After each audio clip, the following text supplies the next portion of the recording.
أعوذ بالله من الشيطان الرجيم بسم الله الرحمن الرحيم نحمده ونستعينه ونتوكل عليه إنه خير ناصر ومعين ثم الصلاة والسلام على خير خلقه وأشرف أنبيائه ورسله أبي القاسم المصطفى محمد اللهم صل على محمد صلى الله عليه وعلى أهل بيته الطيبين الطاهرين المعصومين وأصحابه الخيرة المنتجبين. The subject that we discuss is Islamic Philosophy Course, and the topic that today we are going to speak is the first part is going to be continuation of the logical criteria of the true religion, and in the second part we are going to talk about the illogical criteria of true religion. Last week we touched four criteria. One, that it has to be divine. Second, it has to be what? Logical. And then the third, it was supposed to be practical. And yes. Okay. Universality, we didn't touch a lot, and we will discuss about the universality of religion. The other two criteria is, one, it has to be a universal religion, and the fourth, it has to be all-encompassing. Also mentioned that just to bear good fruits. Yes, that we discussed, yeah. So these two can be added to. One is the universality. A religion cannot be just for a tribe. A religion, if God is God of everyone, he has to send a message to everyone equally. Not that some people in some rural area can worship God in this way, and some other people in a very, modern place in another part of the world can worship God like this. Or methodology of religion cannot be changed. If it's God, same God, he has to give the same message to all mankind. And immediately, you see, these are criteria. By the criteria, you can find a true or false religion. Like, for example, by this criteria, definitely we come to conclusion that Judaism cannot be true religion. How? Because it is for a particular people, not all human beings. Simply, you cannot become Jew. They are not propagating their religion. They don't invite you to become a Jew. If it is a religion from God, and if it is a message to mankind, if it is for all human beings, then why are you hiding it for yourself?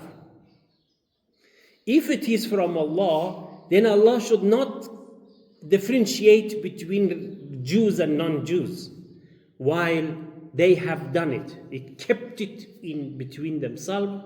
And in other words, Judaism is a race, not a religion. Simply, you cannot become a Jew. End of story. It has to be born. You have to be born a Jew. Or maybe later on marry a Jew person and you become a Jew. Otherwise, they don't invite people to Judaism. They don't have any propagation center. They don't have any invitation. They don't convert people to Judaism. So it is a race, not a religion. These are logical criteria that we talking about. The other criteria, which is also very important, it has to be all-encompassing. What that means? It means religion cannot only teach me small issues, but when it comes to very big issues, religion says sorry. Yeah? If you look at Quran, you will realize that even when you utter salam, Allah give you instruction. When it comes to eating, we have instruction. When it comes to sleeping, we have instruction. With everything, how we have to deal with our parents, we have instruction. Even when it comes to dress code, we have instruction. While these are small issues. It's a daily life thing. But how a religion can give me instruction when it comes to very mystical, issues, very miniature issues, very small issues, but when it comes to the very vital issues, this religion says, sorry, choose yourself, or consult your party, or consult maybe an elderly person, or see yourself who is right and who is wrong. No, but the religion has to tell me, cannot. Either he should not, he leave me alone when it comes to small issues also. But if he want to interfere with my small issues, he should be able to help me when I have big problem. When it comes to voting, he says, sorry, I don't know. Which party? He says, I don't know. The global situation, he does not know. Whom we should follow, we don't know. Who is right, who is wrong, we don't know. Israel is right or Palestine, we don't know. Okay? We should be pro-America or pro-Iran, we don't know. God will tell you, hey, choose yourself. But when it comes to small issue, hey, eat, drink water like this, standing or sitting. Or when somebody say utter salam, you must say a better way, answer him in a better way. Don't eat this one, eat that one. Small issues, he telling me, give me instruction, but when it comes to big issues, so true religion has to be all encompassing. So these are the two criteria remain from the other true criteria of the right religion. But beside the true criteria, the logical criteria of the right religion, we have illogical criteria which 99% of the people of the world, instead of the true criteria, instead of the logical criteria, they are following, unfortunately, this illogical criteria. And that's why 99% of the people of the world are wrong. And that's the biggest tragedy that we have in our time. That majority of people, they don't think right. And that's why they have gone astray. The first criteria, which has been used widely by all religions, are the issue of miracles and karamats and extraordinarily actions by the people in church or in the masjid or in kanisats. They become, Christian just because they've been to a church and the priest performed some action and somebody was healed. And you see how many videos on this issue. Yeah? It's become like a market. There is a universal demand for it. That people go to church and there is a priest, he's talking some words, and then there are people in the queue, and as soon as it's your turn, he just push your head and you fall down, and immediately you are crippled, but now you can start walking. Hallelujah! Yeah? And there is a sticks in your hand, you just throw them, you break them. And I don't need the stick anymore. Jesus has given me life. That's why this religion is the right religion. A lot of people. In Pakistan and India, there is a competition between Hindus and Shias on who can walk on the fire. They create a lot of, fireplace, like 2-3 meter, and then you have to walk on this fire barefoot. You remove your shoes, you start walking. The Hindus does, Muslims also does. Shia is also doing, Sunni is also doing. So if that is the case, the Hindus also doing it, so Hindus must be right, because they can walk on the fire. And when they see their feet is not, I don't know, because of any reason, it's not burned, so that means they are right. Yeah? The same happens with the Shias, the same happened with the Sunnis. I saw myself a Sufi in Karaj in Iran. He had a big stick like this, a very long one. And he just threw it, push it from here, and it removed it from the back like this. And there was no blood. That means this person is a man of God, and this man is somebody from heaven, and Allah is in his side, and he is the right religion. Okay? You can find miracles or extraordinary actions in India in every corner. Especially in India, we got about 5,000 nominations, religious nominations. Each of them claim miracle. And when you go to the followers, each of them, they are talking about some miracles of their gurus, their leaders. This is when it comes to Shias, when it comes to Sunnis, when it comes to Christians, to Jews, to Hindus, this is becoming a criteria for a right religion. No. Performing miracle is not the criteria of a right religion. Even if it is miracle, even if it is the true miracle that you can do actually, it is not. What about fake miracles that the priests always are performing in the church especially?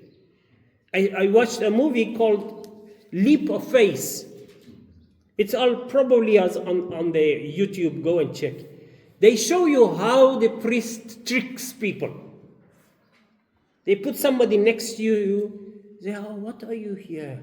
Oh, I've got this problem, whatever, the document of mine is, I don't know, is missing, and I'm here for the church to talk to me, to help me. While the priest listening to your conversation.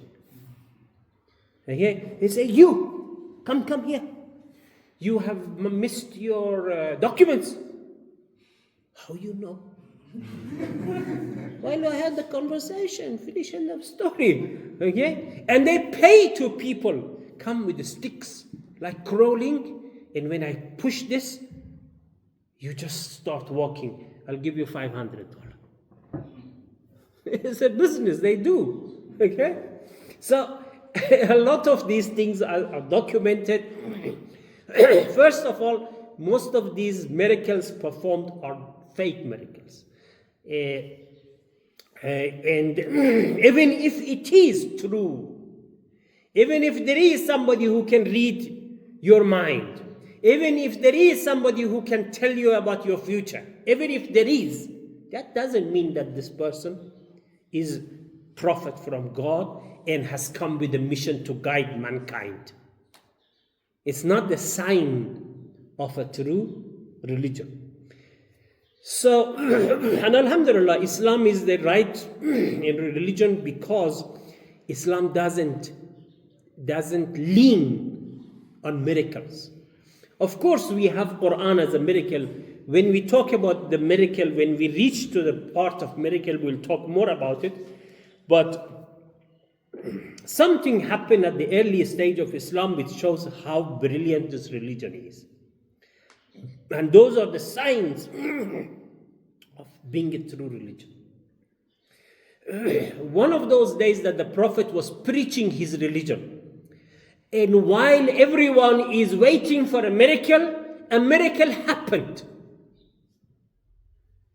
Prophet's son died. And the same day, the son There was a solar eclipse.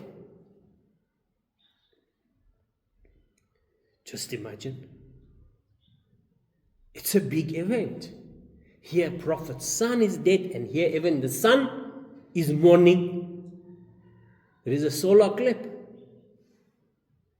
What a great opportunity that you can use. That you can say to everyone, you see how great I am. You see I am from God. You see the sun is also mourning for my son. It's an opportunity. But then no, Prophet has called for an azan, which was not timeless. It was not a normal azan of Zohar or Maghrib. It was the middle of the day. Allahu Akbar, Allahu Akbar. People rush to masjid. There is something very, strange happening. Let's go. Prophet gathered people. He says there is no relationship between this solar eclipse and the death of my son. So if somebody wants to believe in me because of the solar eclipse, please. Because these are not the logical criteria of the right religion. We will talk later on why miracle is performed. But miracles in general are not. Or even if it performed properly, even if there is somebody who is able to do some extraordinary thing, that is not a sign of somebody being in the right path. It is possible for you to be a Christian, to be a Jew, to be a Hindu, and you have some extraordinary talents. You can be Nostradamus, predict, 2,000 years later. Doesn't mean that you are in the right path. Okay? So that is the one. The second criteria that a lot of religions of the world are trying to make it as a criteria for the righteousness, for their religion to be a right religion, is majority. It's because look at this religion. How many people in the world is following it? It doesn't mean anything. Or sometimes when you talk about Islam, you say Islam is the fastest growing religion. Also doesn't mean that it is the right religion.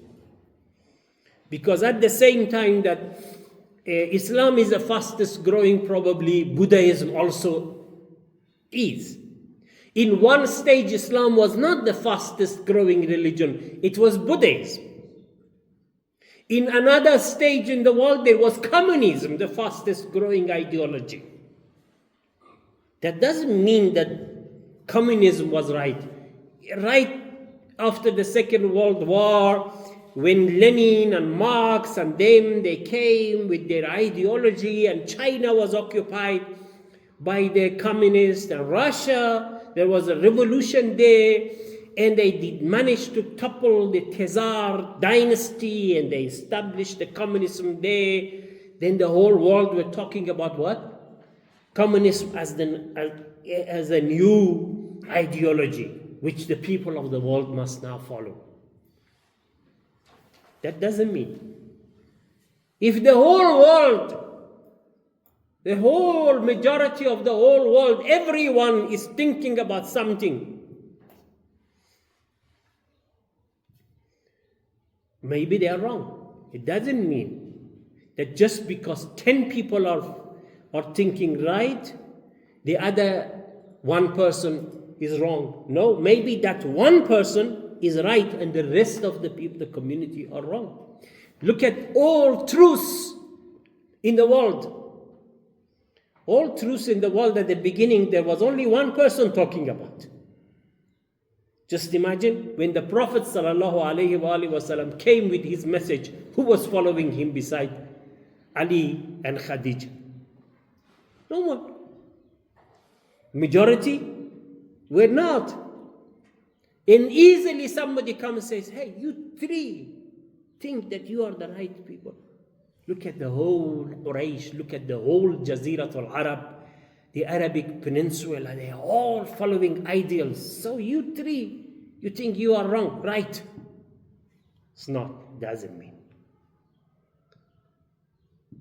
Yeah? The majority of people of the West thinks that Israel is better state. It's not an oppressor. Is that right?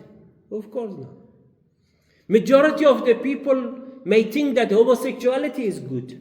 Majority of the people of the world may be thinking whatever. It doesn't mean that they are right.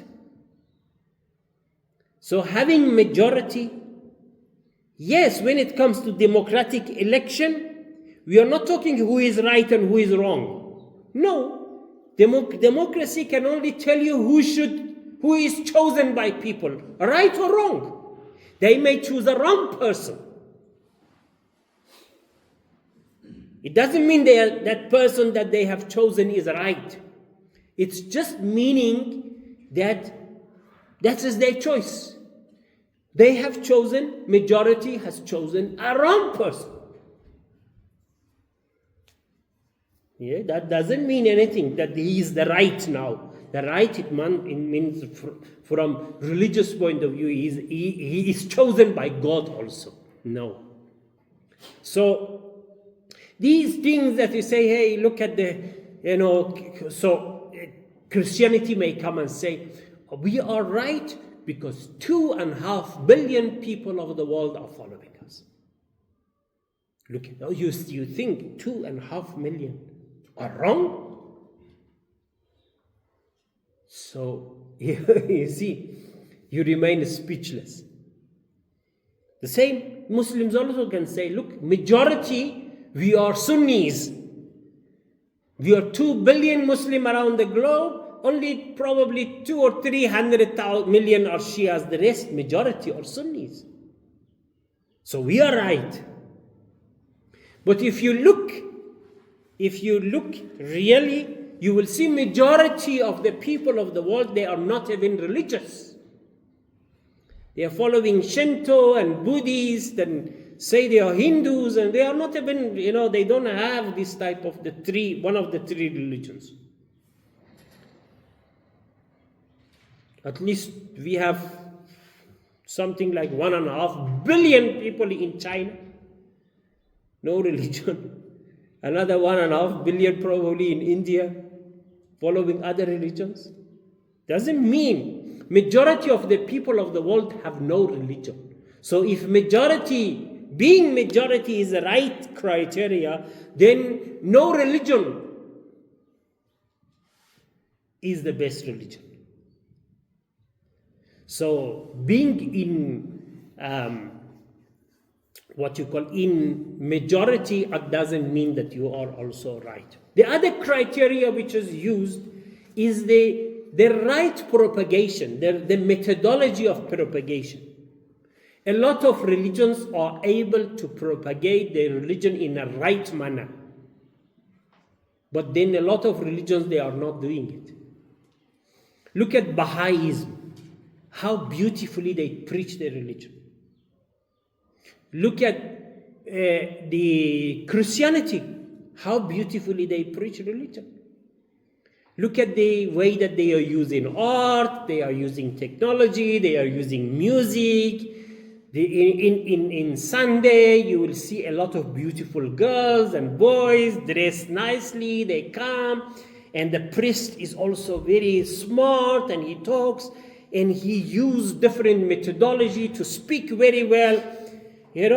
They speak well, they talk, they use the art of talking and convincing, they play, the decoration is nice, the method of propagation is beautifying the poison.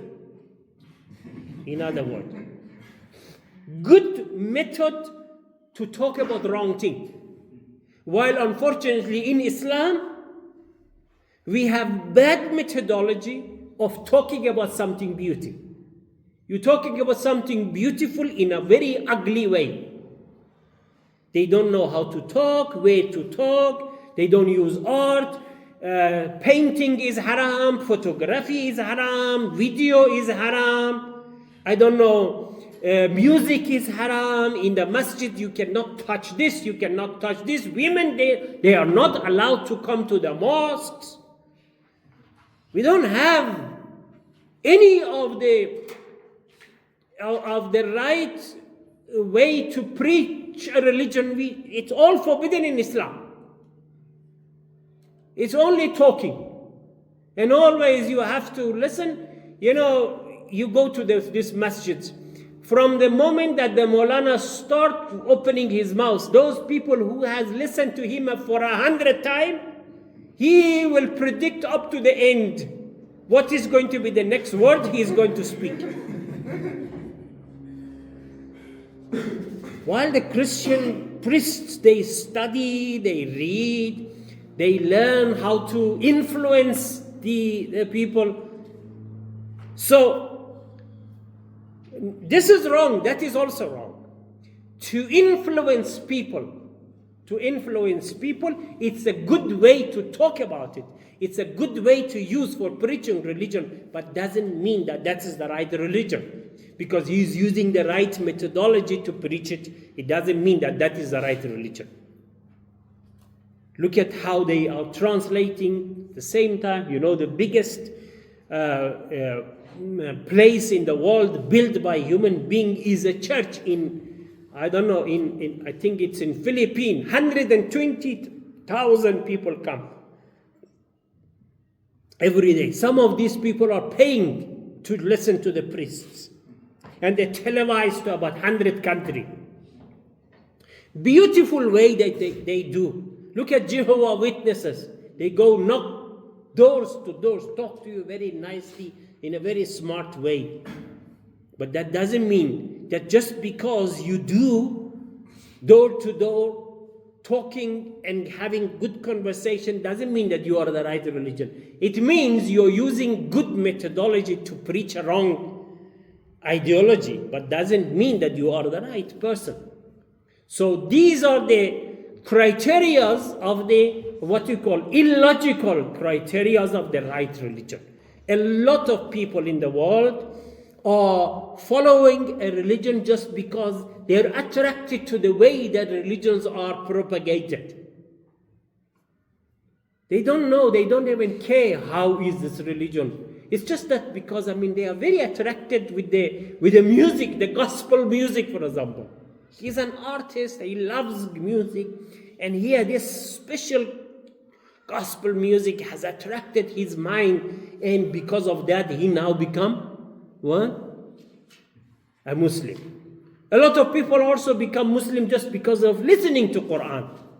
Quran is good, but listening to Quran and becoming Muslim, there also is not the right, it's not a criteria of the right religion. Yes, it is a criteria for Quran to be attractive book. It can show that it is a miracle from Allah also. But as I said, even miracles are not the sign of a true religion for logical people. It can be a true sign. It can be a sign of a good religion for somebody who judge by eyes, but not the sign of a really true religion. So brothers, we have to understand, we have to really ponder upon these things. That let us see, up to now, we followed this religion because of what reason? It was, okay, the other criteria also, which I can add, is to follow your parents. Most of the people of the world are born into a religion. The same way that they are carrying a name, they are carrying a religion. Okay? They are born in a certain family and they are born in a certain religion. That is a big problem that we have in the world. So it doesn't mean that because you're born in a Christian country, you should now be a Christian. No, think about it. Okay? It doesn't mean At the same way that you have the right to change your name later on if you don't like it, a lot of people goes to Home Affairs and change their name. Yeah? Just imagine if your father named you dog. Yeah? So what? A lot of people naming. Yeah? Puppy. So, I mean, you wake up tomorrow, you go to school, a lot of people are started talking to you nonsense, and then when you reach to a certain age, say, what is this name? Let me go and change it. Okay? The same way you can change your religion. Okay? So, being fanatic is a big problem. So these are the criteria of the right religion. Simply divine, being logical, being all-encompassing, being practical, and being universal.